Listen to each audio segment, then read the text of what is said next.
안녕하세요, 안도입니다. 오늘은 여름하면 딱 떠오르는 그 과일, 수박을 만들어 봤습니다. 저는 사실 수박 만들기 시작할 때 수박 만드는 거 별거 아니지, 껌이야 이러고 시작했는데 진짜 삽질을 많이 했어요. 그래서 여러분들께 그 과정을 좀 낱낱이 보여드릴까 합니다.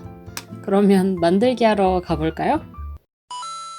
지난 시간에 제가 케이크 만들 때 썼던 그 키트처럼 과일과 채소 만드는 키트도 있거든요. 그래서 그거를 사용해 봤습니다. 요번 키트 안에는 색상도 다양하게 있고 이런 만들기 할 때 쓸 수 있는 도구도 같이 들어있어요. 완전 혜자죠?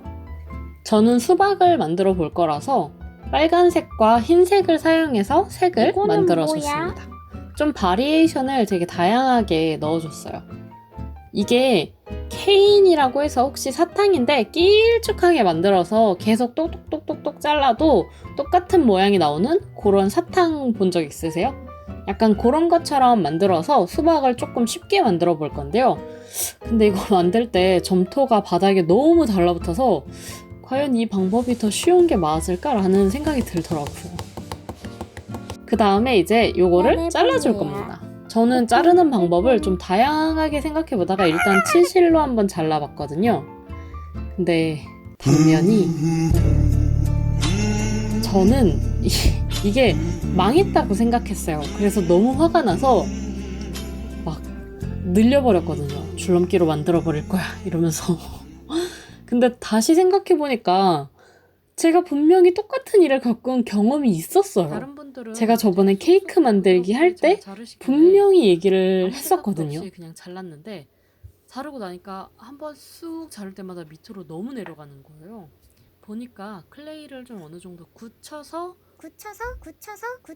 말린 다음에 잘라내시더라고요. 다음번에는 이걸 유리에서 만들어 보면 좋을 것 같습니다. 네, 굉장히 힘이 빠지는 일이지만 같은 과정을 한 번 더 반복하기로 했습니다. 아까 키트에 있던 점토랑 가장 비슷한 걸로 골랐어요. 이게 아마 모데나일 텐데 제가 이름을 안 써놔서 확실하진 않지만 이게 아마 천사점토라고 불리는 그런 말랑말랑하고 가벼운 재질의 그런 점토인 것 같아요. 이 점토에 원하는 색상들을 이제 물감을 이용해서 쭉쭉쭉 짜주시고요. 저는 이번에는 좀 빨리 만들어보고 싶어서 색상 바리에이션을 조금만 썼습니다. 4개 정도만 해서 아까랑 똑같은 방법으로 만들어주시면 되고요.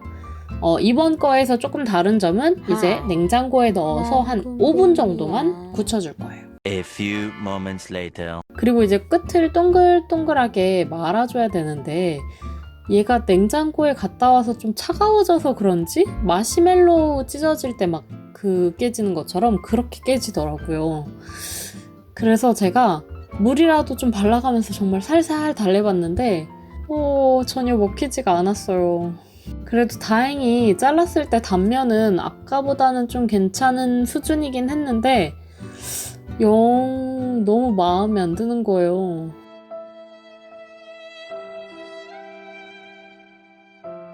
망했죠? 2번이나? 다시 합니다, 여러분. 인터넷에 막 찾아서 다른 분들이 쓰시는 점토를 찾아봤는데 그게 폴리머 클레이였어요. 폴리머 클레이라는 점토에 대해서 찾아보니까 이게 되게 딱딱하고 주무르면 주무를수록 말랑해진다 라는 정보를 가지고 생각해보니까 제가 가지고 있는 스컬피랑 이게 똑같은 거예요, 특성이. 그래서 저는 스컬피를 이용해서 아까랑 같은 방식으로 만들어줬는데요. 주의하실 점이 잘 뭉쳐주지 않으면 저처럼 이렇게 구멍이 크게 나니까요. 좀 조물조물 잘 만져주셔야 됩니다. 이제 끝부분을 둥글게 마무리해주시고 쓱 자르면 드디어 바로 이거예요. 제가 원했던 그 단면.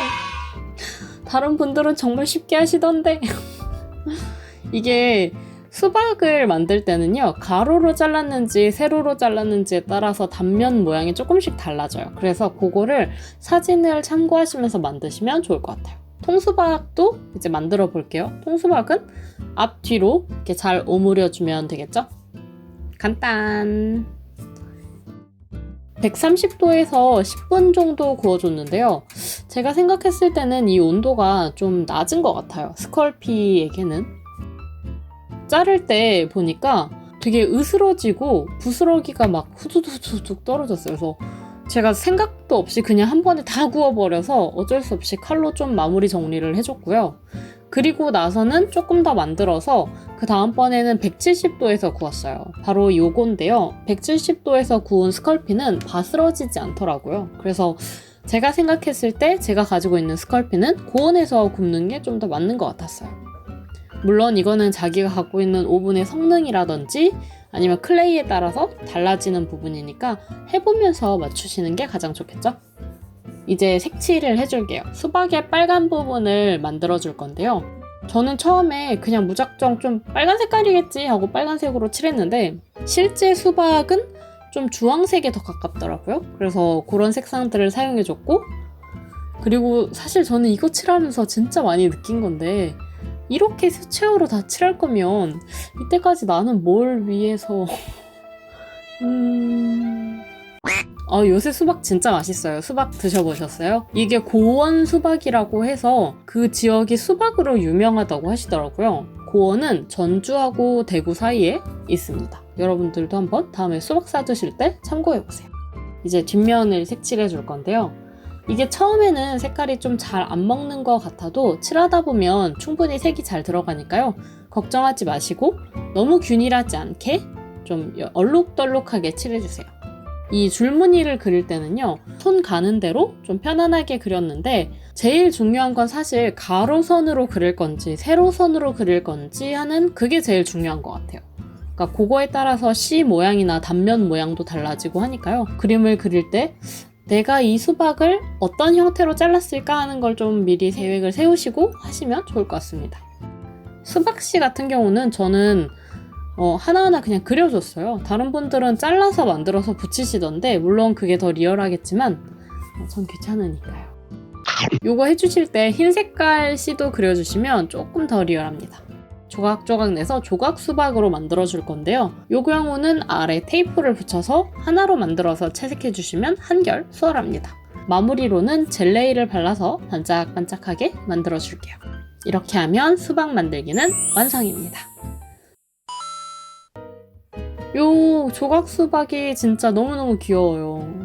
이게 대신에 맞추기는 조금 어렵거든요. 이거 한번 떨어뜨릴 때마다 진짜 울고 싶어져요.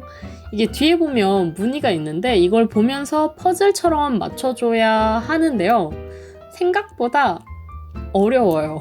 그래서 한번 맞출 때마다 조금씩 고생을 한답니다. 그래도 이거 맞추고 있으면 되게 소꿉놀이 하는 느낌이 나서 귀엽기도 하고 재밌기도 해요. 그래서 여러분들에게도 이 수박은 한번 만들어 보시라고 적극 추천해드립니다. 요거는 혼자서 들고 와구 먹는 그런 사이즈의 수박이죠. 이게 아까 제가 말씀드린 세로로 잘랐냐 가로로 잘랐냐 하는 그놈들인데요. 단면도 좀 다르죠? 근데 단면뿐만 아니라 뒷부분의 무늬도 다릅니다. 요거를 잘 맞춰주시면 정말 좋을 것 같아요. 통수박도 만들어줬는데요. 통수박은 뭐 특별히 다른 건 없고 위에 저는 돼지꼬리 같은 거 저거 붙여줬고요. 그 똥꼬 부분이라고 하죠? 이 부분도 좀 쏙 들어가게 만들어주시면 좀 더 리얼합니다. 오늘의 영상도 좀 유용하고 재미있으셨으면 좋겠어요. 여러분, 저는 요새 모기에 엄청 뜯기고 있어요. 여러분들은 모기에 안 뜯기고 잘 살고 계신가요? 제가 다음 시간에는 저거 냉장고를 좀 편집해서 돌아왔으면 좋겠어요. 근데 너무 길어서 지금 좀 엄두가 안 나는데 제가 모기에 뜯기지 않고 힘을 내서 냉장고를 편집해 오기를 함께 기원해 주세요. 그러면 여러분들도 모기에 뜯기지 않는 평안한 밤을 보내시길 바라겠습니다. 다음 시간에 또 만나요. 안녕!